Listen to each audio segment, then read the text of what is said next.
16 دسمبر 2014 وہ خوفناک دن تھا جب دہشت گردوں نے APS پشاور میں حصول تعلیم کے لیے گئے ہوئے معصوم طالب علموں پر ظلم کی انتہا کر دی، جہاں معصوم بچوں کو گولیوں سے چھلنی کر دیا گیا، 150 سے زائد معصوم بچوں اور اساتذہ کرام کو شہید کر دیا گیا۔ آج کے دن 16 دسمبر کے دن الخدمت فاؤنڈیشن کی جانب سے APS پشاور کے شہداء کو خراج تحسین پیش کرتے ہیں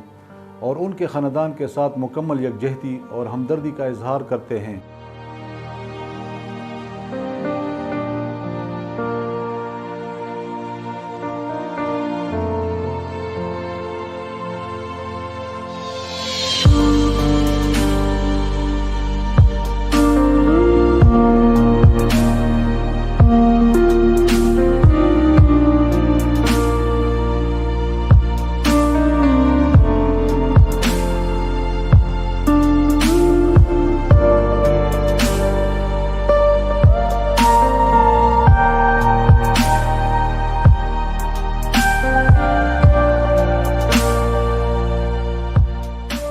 مصیبت میں گرے ہوئے لوگوں کی خدمت کرنا ہم سب کا فریضہ ہے،